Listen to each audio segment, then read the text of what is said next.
Hello and welcome back to The Goodness Margin, the place where we find margin for the good things in life. Today we're talking about summer schedules and kids. And speaking of summertime, we love summertime, lots of fun things happening. And in our home, we are having our house painted. The windows are open. You may hear some ladders, some chatter outside. My daughter is home. She is playing in her room, and sometimes when she jumps, it sounds really loud. So excuse all of the background noise.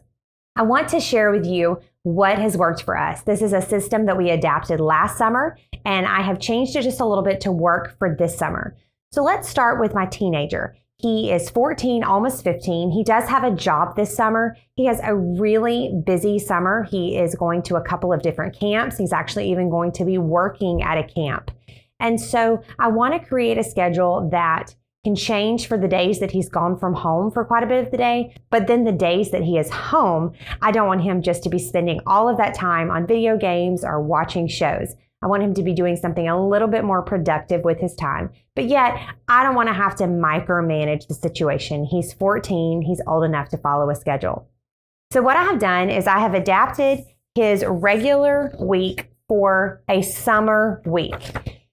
It shows the things he needs to do when he wakes up. I don't have a firm time for him to wake up during the school year. He has an alarm clock. He wakes up at a certain time. If he has to go to work in the mornings during the summer, he does wake up at a certain time. But otherwise, if he wants to sleep until 11 o'clock, that is totally up to him. I allow that to happen. So in the mornings, he is going to read a chapter of his Bible. He's going to brush his teeth, fix his hair, wash his face, make his bed. One of his first chores is to unload the dishwasher. And he has a few other little chores to do.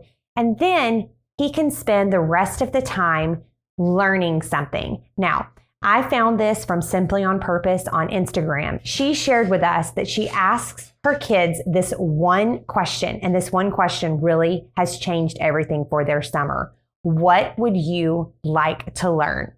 So I thought I would try it out. I sat down with my son. I think we were actually in the car, and I just casually said, hey, what are some things you would like to learn? I was really surprised by all of the answers that he had.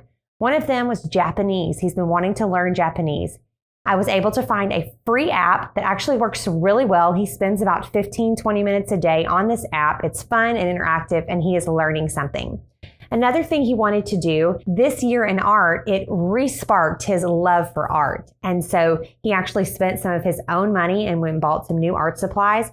And it is amazing. He will spend a couple of hours during the day up in his room, drawing, trying different types of art, through different mediums of art. And it's just a really, really great experience. And it's something that he wants to do. I'm not having to make him do it. So if you find the thing that your child is interested in, especially a teenager, that they can be really self-sufficient, find what that thing is, find what that passion is for them, give them the tools, and just let them do it.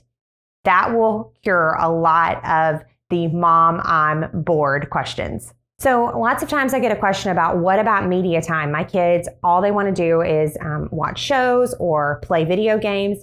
Again, this is for my teenager. I do not limit the hours, the amount of time that he can play video games during the summer. However, we have sat down together and decided as long as he is finished with his chores, as long as he's done all the things he's supposed to do, after we clean up from dinner, he can have media time. He does have a little bit of a later bedtime, so he's able to spend some time doing that. Now, if we're away from the house during those hours, so be it, then he doesn't get to do that. But that is the way that it has worked well for our family. So I just encourage you to sit down and talk to your teen, work through a schedule that will work best for you, and it will make both of your lives so much easier.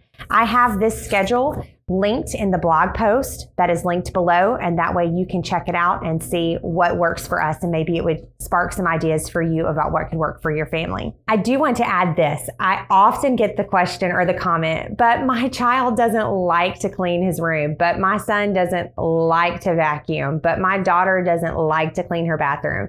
Well, the reality is, I don't know that any of us just love doing those things, but we just have a rule here at the house. Do this, then you get to do this. If you choose to do B before you do A, there are consequences. Then you don't get to do B, maybe for a couple of days. So what I have found is that the other day he had to work several hours. We came home. He only had about 2 hours before dinner time. He quickly rushed to complete all of his chores, got ready for dinner. We cleaned up from dinner, and then he knew he had his free time. So when you've set those boundaries, your kids fully understand them. It makes life a lot easier for all of you. So now let's talk about my 5-year-old. Last summer, I created a schedule for her, and I actually put down times. Okay, this is about the time that she wakes up. Then we'll have breakfast at this time. We'll do this at this time. Unfortunately, what would happen is we would get a little bit off, or I would need to run an errand. And so that would change that time there. And then I would feel like our whole day was messed up. So one of the big tips for your summer schedule is don't be too rigid. Allow it to be flexible.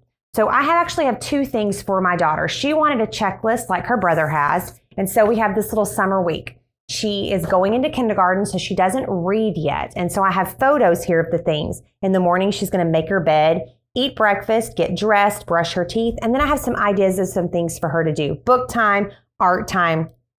She has a little notebook and she loves doing her little schoolwork in it. And she does 2 worksheets a day from that. We're going to clean up. She wants a chore to do. She loves learning to do something like that. So I come up with a chore. Maybe it's folding clothes, putting things away that she helps me to do. And then she is going to have 30 minutes of quiet time. I set a timer for that.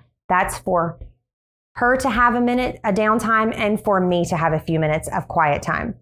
So this is her checklist that she uses. But I also have on the refrigerator her day. And I just sort of have it listed out. This answers the question of, what do I do next? Once you have gone through this a few different times, maybe it'll take a couple of weeks, but your child will be able to go to the refrigerator or go to wherever you have this sign. And so they know this is what I need to do next. The biggest key is not to be too rigid, to be flexible, and to allow for days of, hey, I don't have to work today, or I'm going to be able to take a little bit of time and we're going to do something fun. That is part of summer. But another big part of summer is that we still have our own responsibilities and we want our child to have a good time, but we also don't want to have to manage their every move. I hope that these tips help you to have a summer that is full of margin for the good things. If you've enjoyed this video, please subscribe to my channel and hit the bell so you'll be notified when the next video goes live.